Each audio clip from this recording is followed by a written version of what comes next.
So, about 5 years ago, I started building a virtual pinball machine. And I had it all functionally working, except I was not happy with it. I'd never finished the polish of it. I had a problem with the monitor. I wanted to design a monitor mount that would hold the monitor firmly and let me easily lift the monitor, like kind of rotate it up, so I can get to the computer inside if I need to screw with things. And so I got it all working, but the monitor I did completely wrong. It didn't fit very good. It wasn't very sturdy. I put it the wrong way. I put it so here it was actually fixed. It would rotate, but this would be the axis it would rotate on, which made it impossible to get to there, to the CPU. Then I had a CPU issue, and I had to get to it, and to get to the monitor, it was just a ginormous nightmare. So I broke it, ripped it all apart, saying someday I'm going to redesign. This was the actual thing I had built. It was out of that cellulose PVC wood, and I thought it would work because it's pretty strong, but it wasn't firm enough. It was too bulky. Basically, it just wasn't. It didn't cut it, and it was more frustrating to do anything with it than anything. And I wanted this thing to be clean and nice and not frustrating. I don't like frustrating things.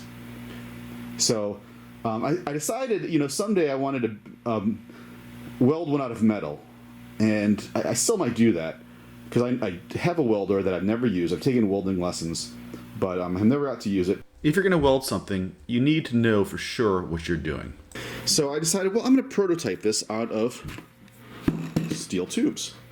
So I went to Home Depot and I got these 1/2-inch square tubes from Home Depot. I think they're like $15 for one piece that's 3 feet long.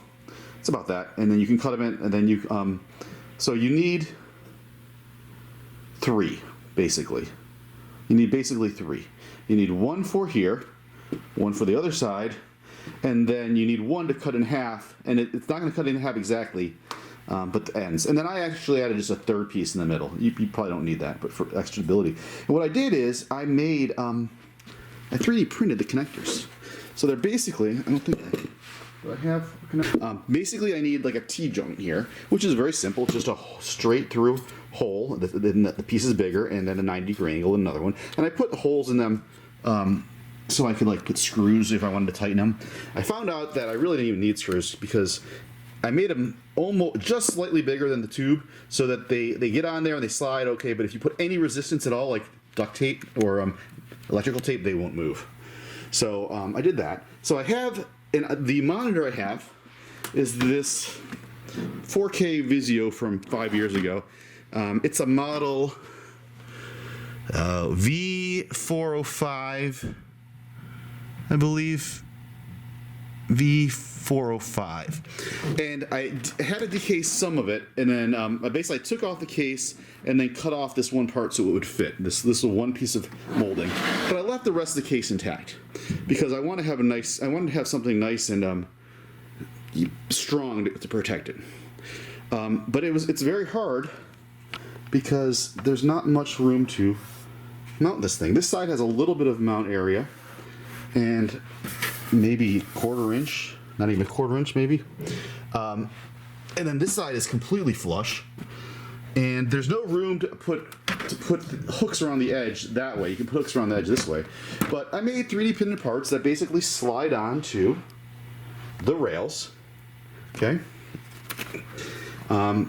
These ones, you can see, they hold it by that little edge it has, and then hooks around. These are the ends that actually there is clearance in the cabinet.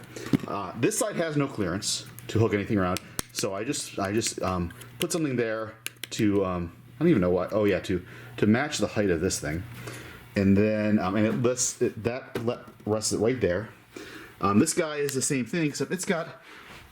You can see this one has space and a void, so I needed to put something to fill the void, to hold it up, and then to hook under there. And then I just made all these connectors, and I made a nice connector in the end with the holes in them that I can actually put basically an axle through. I'm just going to put actually wooden pegs through.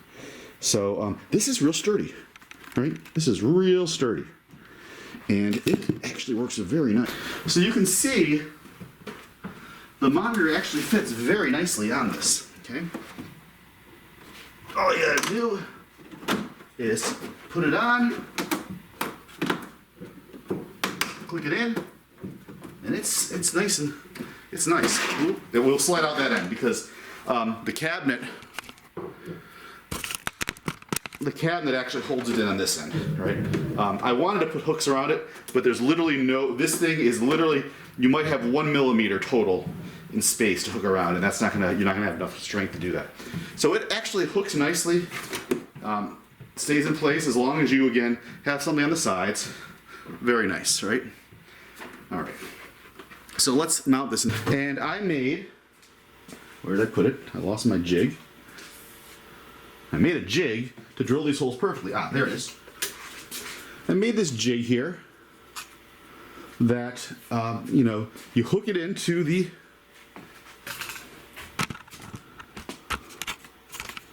where you want it to go. And just hold it down, and then you can drill holes. Now, I first did it right so it was flush against this piece, but it was a little too far up. When I turned it, it didn't fit right. So then I moved it back a little bit. So the thing is, you got to make sure you have the holes lined up, and so that's why I always make a jig. And then I made a, and it has the hole size for my 1/4. And then I put a thing to make sure that once a blocker, so that it never goes more than, it's just under a 1/2 inch deep into the wood, because I don't want to go through the wood out the other side, because that would look ugly. So I did that, and now let's go ahead and put this thing in.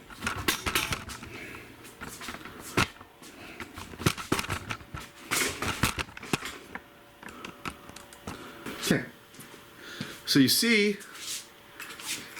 we're gonna put the wooden dowels, these quarter-inch wooden dowels, through the holes that I 3D printed in my connector into the wood, and I'm just gonna put it lightly here just to make sure that it, it is nice. And I wanna, before I shove it in there and make it hard to get out, maybe I should use screws or something, but I don't want to, so that I can take out easily, or longer dowels. I'm just gonna fit it in there, and notice it clicks in here by way of. I did the same thing. I used a jig to drill holes for these guys. These are just shelf brackets that you get at Home Depot, right? They got $1.50 a piece, something like that for the metal ones. So it sits nice and firm in here. All right. So let's go ahead and put that monitor in there.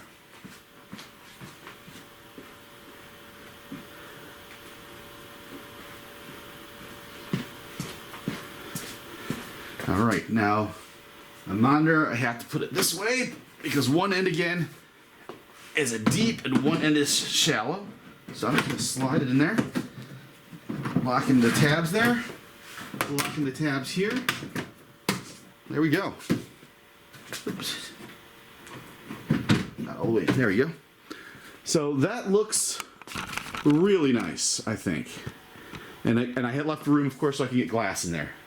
All right, I actually might go put the glass in there to keep it safe. I actually have to adjust that a little bit, but that's fine. All right, so yeah, so we can lift it up. You can see I can lift it up like that. Okay, and I could put some type of something in here to hold it up if I need to get at that computer. And slide it back down. We are done. So very excited to check this out. I have, besides the monitor, the other thing is I wanted to run this thing at 4K, and the GPU that I had just wouldn't cut it. So I had a 3D printer that I no longer use. I traded to someone for I think a K6 CPU with motherboard, 16 gigs of RAM, and a 1080 like super video card. So we'll see how that works. I was running years ago, it was a 1650 Ti, and it couldn't it couldn't do the 4K. It could do like the 1440p or whatever it's called, but not the full 4K. So I'm very excited to get this in. The reason I want to do this is because I started playing in pinball tournaments, and I realized I did pretty good. I played in 3. The first time I did horrible. The second time I got tied for 4th place, and I probably should have got 2nd or 3rd. I screwed up early. But I didn't know any of the games. There's only one game that I played in the whole tournament that I actually had played before. So I think I did pretty good on just raw, reaction skill. But, learning the games will give me a huge boost. So this way I can actually learn the games without actually, having to buy the games or run around all over the world to find, all over the place to find them. Because the place that I play in is like 40 minutes away, so I can't just go drive there. I get there every once in a while. I get every couple of weeks I might be able to go play the tournament, but I don't get out there to practice or learn the games. So. All right, so hopefully that will help you out. I probably will either sell. I don't know if they still make these monitors. This is another guy recommended this monitor to me. It literally is a perfect fit. I mean, it is beautiful. It is perfect, and it's a 4K screen. So yeah. So that's how you can do it out of tubes. I may put the somewhere. I may put the, if you just happen to have this monitor, I may put the 3D printed files somewhere so you can download them. Again, it's just it's a quarter inch steel square tube from Home Depot in the metal section. And you have to cut it, so you need something that can cut through steel, just like a grounding wheel. But yeah, hope you enjoyed this.